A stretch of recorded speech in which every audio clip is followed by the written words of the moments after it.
Dear students, मैं doctor Monika Dungarwal आज अपने इस वीडियो में मेथड्स ऑफ फूड प्रिजर्वेशन अर्थात खाद्य परिरक्षण या खाद्य संरक्षण की विधियों के बारे में जानकारी देने जा रही हूँ। कल के वीडियो में मैंने आपको फूड प्रिजर्वेशन की डेफिनेशन, उसके प्रिंसिपल्स और क्या नीड है फूड प्रिजर्वेशन की, हम भोजन को क्यों प्रिजर्व करके रखते हैं, इसके बारे में जानकारी दी थी। हमने जो कल प्रिंसिपल्स देखे थे या सिद्धांत देखे थे, उन सिद्धांतों पर ही इसकी विधियां निर्भर करती है और उन सिद्धांतों के आधार पर ही इनको अलग अलग वर्गों में बांटा गया है। हम जब खाद्य परिरक्षण या भोजन परिरक्षण की विधियों के बारे में बात करते हैं तो सबसे पहले इसे क्लासिफाई किया गया है 4 तरीकों में, जिसमें से पहला है सूक्ष्म जीवों द्वारा नष्ट होने से बचाना, सूक्ष्म जीवों की वृद्धि को रोकना या उनकी वृद्धि को धीरे करना। दूसरा तरीका या दूसरी विधि है भोज्य पदार्थों में स्वतः होने वाली क्षति को रोकना। तीसरी विधि है कीड़े मकोड़े, जानवरों एवं पक्षियों से होने वाली क्षति को रोकना, यांत्रिक या भौतिक कारणों से होने वाली क्षति को रोकना। अब सबसे पहले हम इस स्लाइड में बात कर रहे हैं फर्स्ट विधि की या फर्स्ट मेथड की, जो कि थी सूक्ष्म जीवों द्वारा नष्ट होने से बचाना, सूक्ष्म जीवों की वृद्धि को रोकना या उनकी वृद्धि को धीरे करना। इस विधि को वापस से सब डिवाइड किया गया है और इसको 4 भागों में बांटा गया है, जिसमें से प्रथम है भोजन में सूक्ष्म जीवों के प्रवेश को रोकना, दूसरा है भोज्य पदार्थों में जो सूक्ष्म जीव उपस्थित हैं पहले से उसको निष्कासित करना, तीसरा है सूक्ष्म जीवों की वृद्धि को रोकना या उनकी वृद्धि को कम करना या धीरे करना, फोर्थ है भोज्य पदार्थों में उपस्थित सूक्ष्म जीवों को नष्ट करना। अर्थात फर्स्ट जो मेथड है, जो कि हमने अभी पिछली स्लाइड में देखा कि 4 तरीकों के द्वारा भोजन को प्रिजर्व किया जाता है और उसमें फर्स्ट था सूक्ष्म जीवों द्वारा नष्ट होने से बचाना, सूक्ष्म जीवों की वृद्धि को रोकना या कम करना। इसको अगेन 4 भाग में डिवाइड किया गया है। तो सबसे पहले हम बात करेंगे भोजन में सूक्ष्म जीवों के प्रवेश को रोकने के बाद। भोजन में सूक्ष्म जीवों के प्रवेश को रोकना। प्रकृति में ऐसे काफी सारे फूड स्टफ है जिसके हम उदाहरण देके समझा सकते हैं कि प्रकृति के द्वारा भी फूड स्टफ को एक नेचुरल तरीके से या प्राकृतिक रूप से सुरक्षित करके रखा जाता है, जिससे कि सूक्ष्म जीव उसमें घुस नहीं पाए। फॉर एग्जाम्पल नारियल का बाहरी छिलका जो होता है, या अखरोट की कवरिंग है, बादाम के ऊपर छिलका है, पिस्ते के ऊपर छिलका है, ये सभी जो ड्राई फ्रूट्स हैं, इन सभी के अंदर बाहर की जो आउटर कवरिंग होती है वो उनको सूक्ष्म जीवों से बचाने का कार्य करती है। इसी तरीके से केला है, संतरा है, इसके ऊपर के भी जो छिलके होते हैं वो कुछ समय तक उनको प्रोटेक्ट करके रखने का कार्य करते हैं। अगर हम कृत्रिम रूप से बात करें या आर्टिफिशियल मेथड्स की बात करें कि जो हम काम में लेते हैं, उसके लिए हमें भोज्य पदार्थों को संरक्षित करने के लिए ढक कर रखना चाहिए या फिर उनकी पैकिंग जो हम कर रहे हैं वो प्रॉपर तरीके से करनी चाहिए। कच्चे भोज्य पदार्थ जैसे सेब पर कुछ रासायनिक पदार्थ लगा दिए जाते हैं, जैसे कि खनिज तेल की परत चढ़ा दी जाती है, जिसके कारण से उसके अंदर जो है सूक्ष्म जीव प्रवेश नहीं कर पाते हैं। इसी तरीके से सैलेड है या कई सारी सब्जियां हैं, इसको अगर हम एयर टाइट पॉली बैग में पैक कर देते हैं तो सूक्ष्म जीवों के प्रवेश को हम रोक सकते हैं। अब हम सेकंड पॉइंट की बात करते हैं, वो है भोज्य पदार्थों में उपस्थित सूक्ष्म जीवों को निष्कासित करना। फर्स्ट में हम उनकी एंट्री को ही रोक रहे थे, उनके प्रवेश को ही रोक रहे थे। सेकंड में जो पहले से सूक्ष्म जीव उपस्थित थे उनको निष्कासित करना, या हम यूं कह दें कि उनको रिमूव करना उस फूड आइटम से, और उसके लिए 4 मेथड्स यूज किए जाते हैं। एक है धोना यानी वॉशिंग, दूसरा है छानना या फिल्ट्रेशन, तीसरा है निथारना या डिकेंटेशन, काटना जो कि चौथा मेथड है जिसे ट्रिमिंग कहेंगे। तो फर्स्ट मेथड या हम धोने की बात कर रहे हैं, तो भोज्य पदार्थ जैसे कि भली सब्जी है, फल है, हम इसको अच्छे पानी से धोकर इसके ऊपर जो गंदगी उपस्थित है या सूक्ष्मजीव उपस्थित है, इसको आसानी से हटा सकते हैं। दूसरा तरीका है फिल्ट्रेशन का या छानने का। इस क्रिया के द्वारा जो तरल भोज्य पदार्थ होते हैं, जैसे पीने का पानी है, फलों का रस है, इन चीजों में जो उपस्थित सूक्ष्मजीव होते हैं, इसको काफी हद तक निष्कासित कर दिया जाता है। इनमें विभिन्न छलनियां आती है ऑटोमेटिक उन इक्विपमेंट्स के अंदर, जैसे कि एस्बेस्टस की बनी होती है, पोर्सलेन की बनी होती है, इनका प्रयोग किया जाता है। और जब इन छलनियों के द्वारा इन लिक्विड फूड आइटम्स को छाना जाता है, तो उसमें से जो माइक्रो ऑर्गेनिज्म उपस्थित हैं वो छन जाते हैं। यह जो फूड स्टफ होता है उनका निसंक्रमण कह सकते हैं कि हो जाता है। पर हम ये कहें कि ये फूड स्टफ पूर्णतः निसंक्रमित हो गया है, ऐसा जरूरी नहीं है। पुराने जमानों में कपड़ों से छान के भी पानी से मिट्टी, गंदगी और सिंपल माइक्रोब्स को अलग किया जाता था। इसी तरह से हम आजकल के समय में मशीनों के द्वारा फूड स्टफ या लिक्विड प्रोडक्ट्स से जो है को छान कर और इन माइक्रो ऑर्गेनिज्म को अलग करते हैं। फिर निथारना है डिकेंटेशन।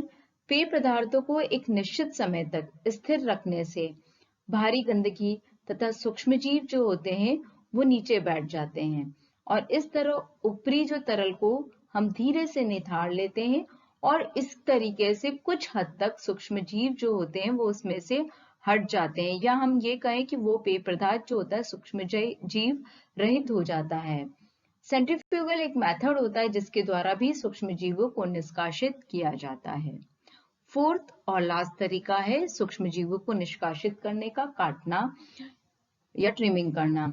सब्जी या फल के सड़े हुए भाग को काटकर हम हटा देते हैं या फेंक देते हैं। तो सड़ा हुआ जब आप भाग हटा देते हो तो उसमें जो पर्टिकुलर भाग में एंट्री हुई थी उस सूक्ष्मजीव की, उसको हमने निकाल दिया है, तो शेष भाग को हम खाने के काम में ले लेते हैं, जो कि अच्छा पोर्शन होता है, और इस तरीके से उसमें उपस्थित सूक्ष्मजीव को हम निष्कासित कर देते हैं। अब हम बात कर रहे हैं तीसरे तरीके की, जो कि है सूक्ष्मजीवों की वृद्धि को रोकना या धीरे करना।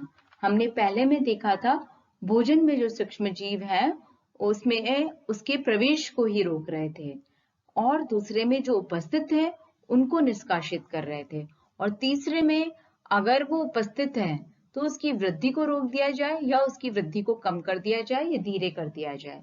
उसके लिए जो हम सबसे पहला तरीका काम में लेते हैं वो है सामान्य से कम ताप का प्रयोग करना। दूसरा होता है निर्जलीकरण या डिहाइड्रेशन मेथड को काम में लेना। तीसरा है वायु का विलोपन करना। अब डिटेल में हम वन बाय वन एक को देखेंगे। सबसे पहले हम बात करेंगे सामान्य से कम ताप का प्रयोग करने की। सामान्य से कम ताप का प्रयोग करना, या इसे हम कहेंगे यूज ऑफ लो टेम्परेचर। तापमान में कमी आने पर सूक्ष्मजीव या एंजाइम्स कोई भी होता है तो उनकी क्रियाशीलता जो होती है, एक्टिविटी जो होती है वो कम हो जाती है, जिससे भोज्य पदार्थ अधिक समय तक सुरक्षित करके संरक्षित करे जा सकते हैं। इस तरह हम फल, सब्जियां, दूध से बने पदार्थ, अंडा, मांस, मछली, पेय पदार्थ को संरक्षित कर सकते हैं। इसमें सबसे पहला जो मेथड है वो है प्रशीतन विधि का प्रयोग करना, या जिसे हम रेफ्रिजरेटर वर्ड यूज करते हैं। घरों में सबके यहाँ पे रेफ्रिजरेटर होता है, और रेफ्रिजरेटर का जब हम प्रयोग करते हैं तो इसमें भोज्य पदार्थों को हम 7 से 10 दिन तक स्टोर करके रख सकते हैं। जैसे फ्रूट्स हैं, आपकी वेजिटेबल्स की बात कर रहे हैं, है ना, वो किस तरह का फूड स्टफ है, वो पेरिशेबल है, नॉन पेरिशेबल है, उस पर डिपेंड करेगा कि आप उसको कितना लंबे समय तक उस रेफ्रिजरेटर में सेफली रख पाएंगे। रेफ्रिजरेटर के अंदर जो टेम्परेचर होता है जनरली 4 डिग्री सेंटीग्रेड से 10 डिग्री सेंटीग्रेड के बीच में होता है, और इस ताप पे कई सारे जो जीवाणु हैं या ईस्ट या खमीर है उसकी वृद्धि धीमी हो जाती है। और भोज्य पदार्थ जो है वह हम संरक्षित करके रख पाते हैं। और इस विधि के द्वारा जनरली हम 7 से 10 दिन या जैसे दूध है तो 2 से 3 दिन हम स्टोर करके रख सकते हैं। सेकंड जो मेथड है वो है सामान्य या सेलार संग्रहण। सेलार संग्रहण और सामान्य जब स्टोरेज की बात करते हैं तो इसमें भोज्य पदार्थों को कमरे का जो नॉर्मल रूम टेम्परेचर है उस नॉर्मल रूम टेम्परेचर से कम ताप पर संग्रहित करके रखते हैं, जो कि 15 डिग्री सेंटीग्रेड से कम ताप होता है, जिससे सूक्ष्म जीवों की जो वृद्धि होती है वो कम हो जाती है। जैसे आलू है, प्याज है, सेब है, पत्ता गोभी है, या इस तरह की चीजें जो है जो कि हम लंबे समय तक चलाना चाहते हैं, जैसे कि पल्सेस हैं, सीरियल्स है, अगर उनको भी अगर हम इस टेम्परेचर पे स्टोर करते हैं तो वो लंबे समय तक, वैसे तो इनके अंदर मॉइस्चर काफी कम होता है इसलिए हम ईयरली इनको स्टोर कर सकते हैं, फिर भी कई बार इनके अंदर इंसेक्ट्स डेवलप हो जाते हैं या फंगस आ जाती है या माइक्रो ऑर्गेनिज्म डेवलप हो जाते हैं, तो इन चीजों से बचाव के लिए हम सेलार स्टोरेज का यूज कर सकते हैं। अब नेक्स्ट हम बात कर रहे हैं कोल्ड स्टोरेज के शीत संग्रहण की। कोल्ड स्टोरेज एक तरह से हम ये कहें बच्चों की लो टेम्परेचर पे ही फूड स्टफ को स्टोर करने का एक तरीका है, जिसके अंदर की दूध, अंडा, मांस, सब्जियां, फल आदि को स्टोर करके रखा जाता है। और पेरिशेबल भोज्य पदार्थों को, क्योंकि टेम्परेचर काफी लो होता है, इसलिए कई दिनों से लेकर कई सप्ताह तक सुरक्षित करके रखा जा सकता है। नेक्स्ट और लास्ट है कम ताप पे स्टोर करने का हिमीभूत करना या फ्रीजिंग मेथड। इसमें जो टेम्परेचर होता है वो -18 डिग्री सेंटीग्रेड तक होता है या उससे भी कम होता है, और इस ताप पे जब चीजों को रखा जाता है या सब्जियों को रखा जाता है तो वो काफी लंबे समय तक चलती है। इसमें भी आपके माइक्रो ऑर्गेनिज्म या सूक्ष्मजीव नष्ट तो नहीं होते हैं, पर उनकी गतिविधि जो होती है वह धीमी पड़ जाती है। हम अगर सूक्ष्म जीवों की गतिविधि को बिल्कुल कम करना चाहते हैं या खत्म करना चाहते हैं, या हम ये कहें कि उनको नष्ट करना चाहते हैं, तो फ्रीजिंग के साथ साथ हमें ब्लांचिंग मेथड को भी यूज करना पड़ता है। और इस मेथड को यूज करने के लिए, ब्लांचिंग मेथड को यूज करने के लिए हम नेक्स्ट स्लाइड में देखेंगे कि व्हाट इज ब्लांचिंग मेथड। तो पहले ब्लांचिंग की जाती है, देन आफ्टर दैट उसका स्टोरेज किया जाता है, जैसे कि मटर को प्रिजर्व करने में ये टेक्निक को यूज किया जाता है। और इस विधि के द्वारा भोज्य पदार्थों को कई महीनों तक सुरक्षित करके रखा जाता है। अब हम बात कर रहे हैं निर्जलीकरण विधि की, या जिसे हम डिहाइड्रेशन कहते हैं। सूक्ष्म जीवों की वृद्धि के लिए पर्याप्त मात्रा में नमी का होना भी बहुत ही जरूरी होता है। भोज्य पदार्थों में जो नमी उपस्थित कम कर दे तो इनको लंबे समय तक संरक्षित करके रखा जा सकता है, क्योंकि अगर हम नमी को कम कर देंगे तो उनको एक डिजायरेबल जो मॉइस्चर चाहिए होता है डेवलपमेंट के लिए वो नहीं मिल पाएगा। जब वांछित उनको मॉइस्चर नहीं मिलेगा तो उनकी ग्रोथ नहीं हो पाएगी। तो सबसे पहले निर्जलीकरण में जो मेथड है वो है धूप में सुखाना, या जिसे हम सन ड्राइंग कहते हैं। घरेलू स्तर पर सूर्य की रोशनी में भोज्य पदार्थों को सुखाया जाता है, जैसे आलू के चिप्स हैं, गंवार की फलियां हैं, गोभी है, मटर है, कई सारी पत्तेदार सब्जियों को हम इस मेथड से सुखाते हैं। इसी तरीके से कद्दू वगैरह भी कई लोग सुखाते हैं। धूप में सुखाने से जो होता है, भोज्य पदार्थ में जो नमी उपस्थित होती है वो नमी जो होती है इवोपरेट होके या वाष्पीकृत होके उड़ जाती है, और कई बार सूर्य की जो किरणें उनके ऊपर पड़ती है उस कारण से भोज्य पदार्थों में जो सूक्ष्म जीव उपस्थित होते हैं वो भी नष्ट हो जाते हैं। और दोनों ही कारणों से भोज्य पदार्थों को लंबे समय तक संरक्षित करके रखा जा सकता है। सूखने पे कई बार इनके पोषक तत्वों की सांद्रता या कंसंट्रेशन में भी वृद्धि हो जाती है, अर्थात ये अधिक फायदेमंद हो जाते हैं। जैसे हमारी पत्तेदार सब्जियों को दालों में मिला के काम में ले सकते हैं। कल एक एग्जाम्पल दिया था, पूड़ी वगैरह, परांठे, मटरी वगैरह में डाल के काम में ले सकते हैं। सन ड्राइंग के बाद जो नेक्स्ट मेथड है use of sugar and salt, शक्कर या नमक का प्रयोग करना। हम कई बार शक्कर और नमक का प्रयोग करके भी भोज्य पदार्थ को स्टोर करके रख सकते हैं, क्योंकि क्या होता है, नमक और शक्कर में मॉइस्चर को बांधने या नमी को बांधने की कैपेसिटी होती है, और जो वहां पर मुक्त जल होता है या मॉइस्चर होता है, जब उसको बांध लेता है तो सूक्ष्म जीवों की वृद्धि नहीं हो पाती है। जैसे कि शक्कर के द्वारा हम जैम, जेली, मुरब्बा बनाते हैं या शरबत को बनाया जाता है, इसी तरह से नमक के द्वारा हम साल भर 2 साल तक नींबू को प्रिजर्व करके रख सकते हैं, अदरक को रख सकते हैं, और इसी तरीके से आंवले की कैंडी वगैरह बना के हम रख सकते हैं। अर्थात हम नमक और शक्कर के द्वारा उस पर्टिकुलर फूड प्रोडक्ट में मॉइस्चर को कम कर देते हैं, जिसके कारण से सूक्ष्म जीव जो है उनकी जो ग्रोथ है, वो ग्रोथ जो होती है वो रुक जाती है, और इस कारण से फूड को प्रिजर्व किया जा सकता है। नेक्स्ट है व्यापारिक स्तर पर निर्जलीकरण करना। व्यापारिक स्तर पर भी हम निर्जलीकरण कर सकते हैं, जैसे कि मिल्क को हम सुखाकर मिल्क पाउडर बनाते हैं, जो कि ड्रम ड्रायर यूज करते हैं या स्प्रे ड्राइंग मेथड को यूज किया जाता है। बहुत बड़े बड़े कमरे होते हैं जहाँ पर बड़े बड़े रोलर्स होते हैं, और ये रोलर्स काफी गर्म होते हैं, और उनके ऊपर जब दूध गिरता है तो डायरेक्टली एक पपड़ी के फॉर्म में और पाउडर के फॉर्म में कन्वर्ट हो जाते हैं। इसी तरीके से जो है आजकल जो रेडी टू ईट फूड तैयार किए जाते हैं, वो भी डिहाइड्रेशन मेथड से ही तैयार किए जाते हैं। जैसे सांभर आता है ड्राई पाउडर के फॉर्म में, आप उसको गर्म पानी में डालते हो और वो सांभर का रूप ले लेता है ना। इसी तरीके से कंडेंस्ड मिल्क बनाया जाता है, या गाढ़ा दूध मार्केट में मिलता है अमूल वगैरह का, वो भी इसी मेथड के द्वारा बनाया जाता है। उसमें कुछ परसेंटेज ऑफ मॉइस्चर होता है मिल्क पाउडर के कंपैरिजन में, बट उसमें से मॉइस्चर को हटा दिया जाता है। बात कर रहे हैं वायु का विलोपन करना या अनएरोबिक कंडीशंस को क्रिएट करना। सूक्ष्म जीवों की वृद्धि को रोकने के लिए या कम करने के लिए वायु को उस फूड प्रोडक्ट से निकाल देना या हवा को निकाल देना जिसके अंदर की ऑक्सीजन प्रेजेंट है और सूक्ष्म जीवों की उसके कारण से ग्रोथ हो रही है ना।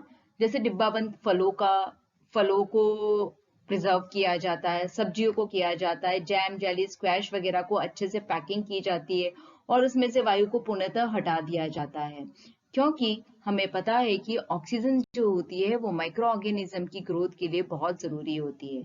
आजकल यही काम कई सारे रेडी टू ईट प्रोडक्ट्स जो होते हैं उनके अंदर से हवा को हटा दिया जाता है, उसको टाइटली एक पैकिंग दे दी जाती है जिससे कि हवा अंदर नहीं जाती है। जैसे कि कई सारी सब्जियों को इस तरीके से पैक किया जाता है, कई सारी वेजिटेबल्स को इस तरीके से पैक किया जाता है, अर्थात वायु का विलोपन करके भी हम माइक्रो ऑर्गेनिज्म की वृद्धि को रोक सकते हैं या कम कर सकते हैं। आज के वीडियो में हम मेथड्स ऑफ फूड प्रिजर्वेशन में यहीं तक बात करेंगे। नेक्स्ट जो पॉइंट है भोज्य पदार्थों में उपस्थित सूक्ष्म जीवों को नष्ट करना, ये हम कल के वीडियो में शामिल करेंगे। इसके साथ ही हमारा आज का वो समाप्त होता है बच्चों। थैंक्स।